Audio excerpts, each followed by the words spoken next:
नमस्कार. हवामान अंदाज आणि माहिती या यूट्यूब चॅनलमध्ये मी दादा सुकाने आपले सर्वांचे स्वागत करत आहे.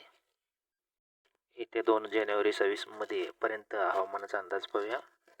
हवामानात फार बदल झालेला आहे. उत्तर भागातून जे पश्चिमी आवर्तनाचं सावट आहेच, पण दक्षिण भागातून राज्यात पाहायला गेलं तर नागपूर, विदर्भ साईडला एक हलकीशी कमी दाबाचं क्षेत्र तयार झालेलं दिसून येतं. ते पण थंड हवेचं कमी दाबाचं क्षेत्र आहे. आणि या प्रभावाखाली हा बदल म्हणजे समुद्रातून थोडे थोडे पावसाचे वातावरण अनुकूल होत आहे. आणि राज्यामध्ये पाहायला गेलं तर राज्यात पश्चिमेकडून वारे किंवा ढगाळ हवामान होण्याची परिस्थिती दिसत आहे. साधारणतः धुके वाढणार आहे. ह्या 2 तारखेपर्यंत धुक्याचं प्रमाणही वाढणार आहे. त्यामुळे पिकांची काळजी घ्यायला पाहिजे. पिकावर मावा, तुडतुडे आणि करपा येण्याची शक्यता आहे. गाडी चालवताना सुद्धा व्यवस्थित स्वतः सावध राहून म्हणजे धुक्याच्या कालावधीत पुढचे दिसत नाही, त्यामुळे व्यवस्थित गाडी चालवणं सुद्धा गरजेचं आहे. इकडे पश्चिम बंगालच्या उपसागरांपासून सुद्धा बाष्पयुक्त वारे राज्याच्या दिशेने, त्यामुळे ढगाळ हवामान होण्याची शक्यता आहे. पावसाची शक्यता नाही. इकडे श्रीलंकेच्या साईडला एक चक्राकार स्थिती निर्माण झालेली आहे, कमी दाबाचं क्षेत्र. त्याचाही प्रभाव दक्षिण भारतातून होण्याची शक्यता दिसून येत आहे. साधारण दक्षिण भागातून संपूर्ण बेळगाव, कर्नाटक ह्या भागातून बाष्पयुक्त वारे येण्याची शक्यता दिसून येत आहे. पावसाचा विचार करायला गेला तर राजस्थान आणि लाहोर इकडे उत्तर भागातून पावसाचं वातावरण जरा दिसत आहे पश्चिमी आवर्तनाचं. आणि हे आवर्तन साधारणतः उत्तर भागातून जास्त असणार आहे. पाऊस आणि बर्फ त्या भागात होणार आहे. अरबी समुद्रात सुद्धा पावसाचे ढग तयार होताना दिसते. दक्षिण भारतात सुद्धा पावसाचे ढग तयार होताना दिसत आहेत.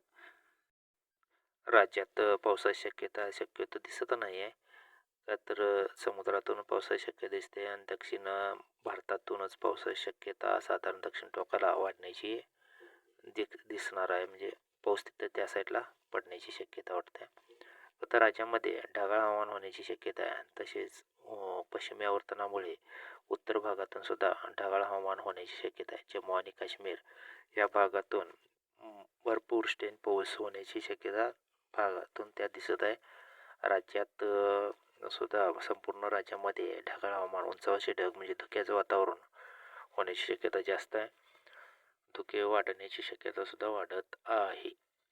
त्यानंतर पाहायला गेलं वातावरण कोरडं होईल. रात्रीचं तापमान वाढणे, रात्रीचं तापमान सुद्धा आहे त्या लेवलमध्ये राहण्याची शक्यता आहे. थंड राहण्याची शक्यता आहे. दिवसाच्या तापमानात थोडंसं फरक पडणार आहे.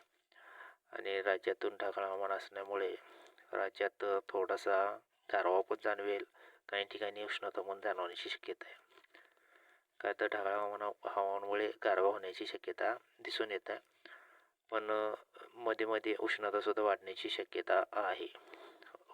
राजस्थान पश्चिम बाजूने, राज्याच्या उत्तर पश्चिम बाजूने पावसाची शक्यता जास्त बनत चाललेली आहे. आणि इकडे विशाखापट्टणम, हैदराबाद जास्त प्रमाणात ढगाळ हवामान होण्याची शक्यता त्या भागातून दिसत आहे. परत पाहायला गेलं तर राज्यात एवढा काही विशेष प्रभाव नाही आहे, पण प्रभाव वाढण्याची शक्यता उत्तर भागातून राज्यात दिसत आहे.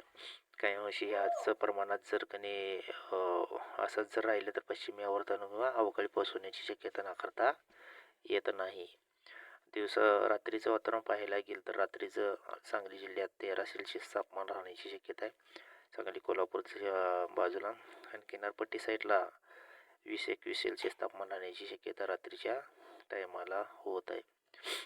जे पश्चिम किनारपट्टी बाजूने घाट परिसरात सुद्धा 12-13 सेल्सिअस तापमान राहण्याची शक्यता आहे. छत्रपती संभाजीनगरमध्ये ह्या भागातून तापमान थोडंसं वाढले, पण काही अंशी थोड्या टायमासाठी असणार आहे ते.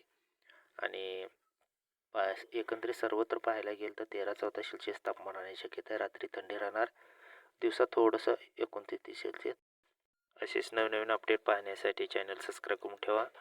व्हिडिओला लाईक करत चला, शेअर करत चला. आणि शेतीविषयक माहितीसुद्धा तुमच्याकडून जास्त काय होत असेल तर आम्हाला एक सल्ला देत चला. ह्या भागात असं आहे आणि रोगराईवर ही औषध चांगलं आहे, तुम्हीसुद्धा देऊ शकताय, माझं कमेंट करू शकता. आणि असेच अपडेट पाहण्यासाठी चॅनलला सबस्क्राईब करून ठेवा. व्हिडिओ शेवटपर्यंत पाहिल्याबद्दल धन्यवाद.